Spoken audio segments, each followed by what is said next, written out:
கல்வி விருது வழங்கும் விழாவானது தாவேகா தரப்பில் தொடர்ந்து நடத்தப்பட்டு வருகிறது. நடிகரும் தாவேகா தலைவருமான விஜய் அவர்கள் தொடர்ந்து மாணவர்களுக்கு விருதுகளை வழங்கி வருகிறார். இந்த தருணத்தில் நம்மிடையே இணைந்திருக்கிறார் அதிமுகவின் முன்னாள் அமைச்சர் திரு வைகை செல்வன் அவர்கள். வணக்கம் திரு வைகை செல்வன். இன்றைய நிகழ்வை நம்ம பார்க்கிறோம். மாணவர்களுக்கு நடிகர் விஜய் அவர்கள் விருதுகளை வழங்கி வருகிறார். அதே நேரத்தில் அவர் ஆற்றிய சிறப்புரையில் முக்கியமான சில விஷயங்களை குறிப்பிட்டிருந்தார். தமிழகத்திற்கு நல்ல தலைவர்கள் வேணும், மாணவர்கள் அரசியலுக்கு வரணும். அது மட்டுமல்லாமல் தமிழகத்தில் போதைப் பொருள் புழக்கம் அதிகரித்திருக்கிறது, அது கவலை அளிப்பதாக இருக்கிறது. அரசியல் கட்சிகள் செய்யக்கூடிய பிரச்சாரங்களில் பொய் இருக்கிறது, அதை மாணவர்கள் பிரித்தறிந்து உண்மையை அறியணும் அப்படின்னு பல விஷயங்களை குறிப்பிட்டு பேசியிருந்தார். இதை நீங்கள் எப்படி பார்க்கிறீர்கள்? உங்களுடைய கருத்து. வணக்கம். கல்வி விருதுகள் வழங்குகிற நிகழ்ச்சி நடிகர் விஜய் அவர்களுடைய தலைமையிலே நடைபெற்று வருகிறது.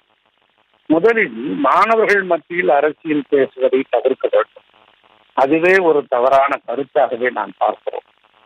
அது மாத்திரமல்ல, நல்ல தலைவர்கள் தேவை என்பது காலம்தான் நல்ல தலைவர்களை உருவாக்குகிறது.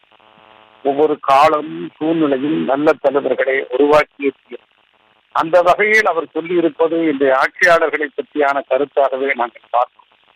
மேலும் ஒவ்வொரு காலகட்டத்திலும் பெருந்தலைவர் காமராஜரிலிருந்து தொடங்கி பேரறிஞர் அண்ணாவிலிருந்து தொடங்கி புரட்சி தலைவர் எம்ஜிஆர் ஆகட்டும், புரட்சி தலைவி அம்மாவாகட்டும், இன்று இருக்கிற அண்ணன் எடப்பாடியாராகட்டும், காலம் ஒரு தலைவர்களை உருவாக்குகிறது. மக்கள் அதை ஏற்றுக்கொள்கிறார்கள். காலம் முன்மொழிந்ததை மக்கள் வழிமொழிகிறார்கள். ஆக அந்த வகையில் ஒவ்வொரு காலகட்டத்திலும் ஒவ்வொரு தலைவர்கள் உருவாகிக் கொண்டே இருப்பார்கள். நல்ல தலைவர்கள் தொடர்ந்து நீங்கிக் கொண்டிருக்கிறார்கள்.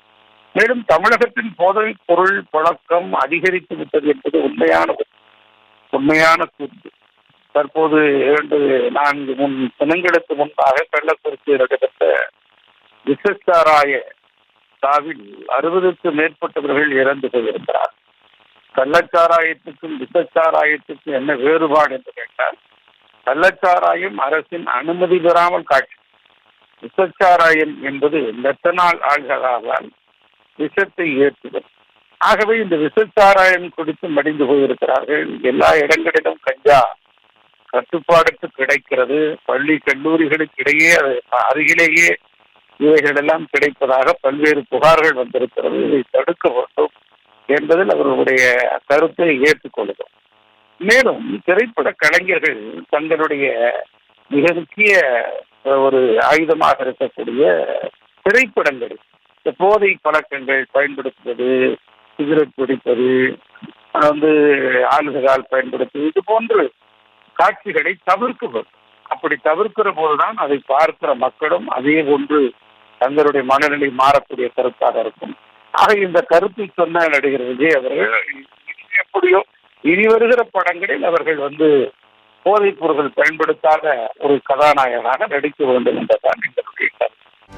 செய்திகளை உடனுக்குடனும் துல்லியமாகவும் தெரிந்து கொள்ள சப்ஸ்கிரைப் பண்ணுங்க.